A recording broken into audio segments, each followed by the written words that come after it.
ओम नमः शिवाय। नमस्कार दोस्तों, स्वागत है आप सभी का आपके अपने यूट्यूब चैनल खुशहाल ज़िंदगी में। दोस्तों, आज हम बात करेंगे धनतेरस की पूजा विधि के बारे में। दोस्तों, बहुत ही सरल सी विधि आपको बताऊंगी और ये कोई साधारण विधि नहीं है। इस विधि का वर्णन स्वयं विष्णु पुराण के अंतर्गत भगवान विष्णु ने किया है। धनतेरस में आपको बिल्कुल इसी विधि से पूजन करना है। आपके घर में कभी भी धन संपदा की कमी नहीं रहेगी। तो ये बहुत ही सुंदर सी विधि है, सरल विधि है, ध्यानपूर्वक सुनिएगा। और किसी वजह से मैं आपको करके नहीं दिखा पा रही हूँ ये। वैसे मैं चाह रही थी कि मैं आपको करके दिखाती, लेकिन समय के अभाव के वजह से मैं आपको करके नहीं दिखा पा रही हूँ। लेकिन पूरी कोशिश करूँगी आपको समझाने की। ध्यानपूर्वक सुनिएगा। सबसे पहले आपको बता दें कि धनतेरस की पूजा हमेशा प्रदोष काल में की जाती है और प्रदोष काल के आज की पूजा का जो शुभ मुहूर्त होगा वो होगा शाम 5:47 से लेकर 7:47 तक। इसी बीच आपको धनतेरस की पूजा करनी है। धनतेरस पर हम सभी भगवान गणेश, माता लक्ष्मी, कुबेर भगवान तथा भगवान धन्वंतरी की पूजा करते हैं। साथ ही धनतेरस पर कुछ न कुछ बर्तन, सोना, चांदी इत्यादि खरीदने का रिवाज है। तो आज के दिन आप जो सामान खरीदने की जो सही समय है वह करीब करीब 12:35 के बाद से ही आप सामान खरीदना आरंभ करें। जो भी धनतेरस की खरीदारी करनी है वह आप 11 नवंबर को प्रातःकाल तक कर सकते हैं। तो आप धनतेरस की खरीदारी ध्यान रखिएगा, क्योंकि इससे पहले राहु काल चलेगा। तो राहु काल में धनतेरस की खरीदारी आपको नहीं करनी है। तो आप जो भी खरीदारी करेंगे 12:35 के बाद ही दोपहर से खरीदारी आरंभ करेंगे। चलिए अब बात करते हैं उस विशेष पूजा विधि के बारे में जिसका वर्णन स्वयं भगवान विष्णु ने किया है।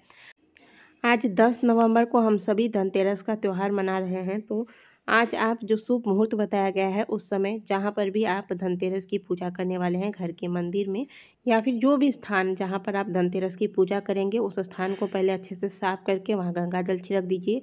चावल के आटे और हल्दी का प्रयोग करते हुए एक चौक पूर लेना है आपको। एक यानी कि रंगोली सी आपको तैयार कर लेनी है। इसके ऊपर एक चौकी बिठा दें और चौकी के ऊपर एक लाल रंग का वस्त्र बिछा दीजिए। इस थाली पर आपको रोली से स्वस्तिक का निर्माण कर लेना है और इसके ऊपर आप एक चांदी का सिक्का और एक नॉर्मल जो सिक्का आपके पास है वो रख दें, या फिर आप चाहें तो दोनों चांदी का सिक्का प्रयोग कर सकते हैं। और अगर आपके पास चांदी का सिक्का नहीं है तो दोनों सिक्का आप नॉर्मल वाला जो भी 10 रुपये 5 रुपये के सिक्के हैं आपके पास रख सकते हैं। इसके बाद आपके पास माता लक्ष्मी की जो भी प्रतिमा है या फिर फ़ोटो वगैरह है, यदि चांदी की या पीतल की कोई मूर्ति है माता की या फ़ोटो है, तो इसी थाली में माता की ये फ़ोटो आप या फिर मूर्ति स्थापित कर दें और माता के दोनों तरफ ये दोनों सिक्कों को आपको रख देना है। इसके बाद आटे के 7 दीपक आपको तैयार कर लेने हैं और सातों के सातों दीपक जो हैं वह लंबी बाती वाले होंगे और इनमें आपको घी भर देना है। एक थाली में आप 7 दीपक आटे के तैयार कर लें, इसमें लंबी बाती रखें, घी भर दें। तेल वाला दीपक जो है वह आपको जला कर रखना है। इसके बाद आपको क्या करना है कि सिक्कों पर आपको थोड़ा सा जल चढ़ाना है। इसके बाद इस सिक्के पर उस तरफ थोड़ा सा आपको या दीपक वाली थाली रखनी है और एक तेल का दीपक पर इसकी पूजा कर लेनी है और इन दोनों की तरफ पर आपको मौली धागा अच्छे से लपेट लेना है। दोनों सिक्कों में मौली धागा लपेटने के बाद दोनों को अपने अपने स्थान पर पुनः उसी प्रकार से रख दें जैसे पहले आपने रखा था।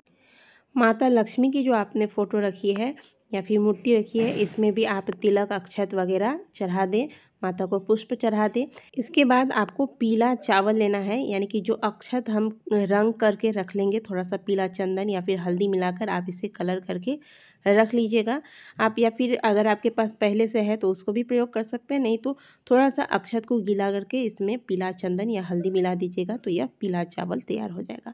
अब इस अक्षत को जो आपने दोनों कॉइन रखा है और माता लक्ष्मी की फ़ोटो स्थापित की है, तो आपको थोड़ा थोड़ा सा छिड़कना है इसके ऊपर और भगवान गणेश का स्मरण करते रहना है कि हे रिद्धि सिद्धि के दाता, हे गणनायक, आप माता लक्ष्मी के साथ रिद्धि सिद्धि के साथ सदैव हमारे घर में विराजमान रहे तथा हमारे घर में सदैव आपकी कृपा से सुख समृद्धि का वास हो। प्रार्थना करने के बाद अब आपको यहाँ पे कुछ चीज़ें माता लक्ष्मी को अर्पित करनी है।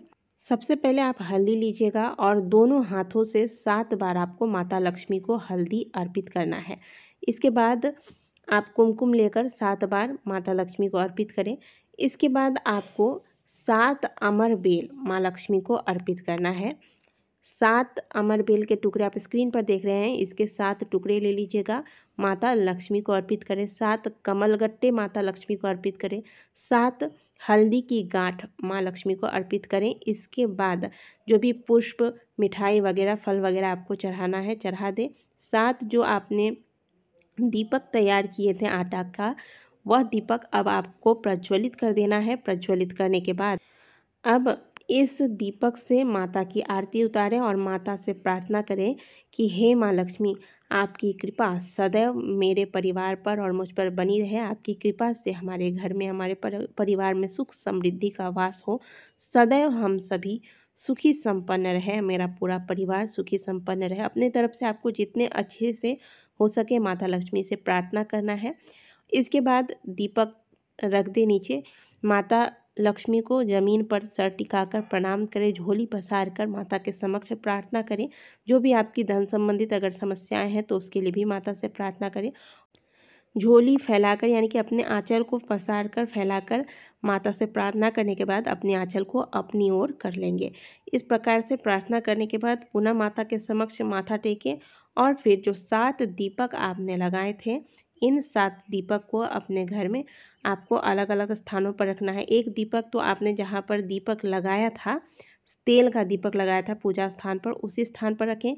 एक दीपक आप अपने घर के हॉल में रख दें। एक दीपक आप अपने घर के मुख्य द्वार पर रखें। एक दीपक घर के तुलसी में के स्थान पर रखें। एक दीपक आप जो है घर में जल का घड़ा जहाँ रखते हैं उस स्थान पर रखेंगे। और एक दीपक घर की तिजोरी के स्थान पर, यहाँ पर आपके घर की अलमारी है, तिजोरी है, उसके ऊपर या फिर नीचे बगल में कहीं भी रख दें। इस प्रकार से आपको धनतेरस के दिन आपको इसी प्रकार से पूजन करना है। यह पूजा विधि स्वयं भगवान विष्णु ने विष्णु पुराण के अंतर्गत बताया है। इससे घर में सदैव नारायण सहित भगवान गणेश और माता लक्ष्मी का वास घर में होता है। तो दोस्तों, आशा करते हैं कि दी गई जानकारी आपको अच्छी लगी होगी। वीडियो अगर अच्छी लगी है तो वीडियो को लाइक कीजिएगा। इससे संबंधित आपको अगर कोई भी सवाल करना है तो आप कमेंट बॉक्स में कर सकते हैं।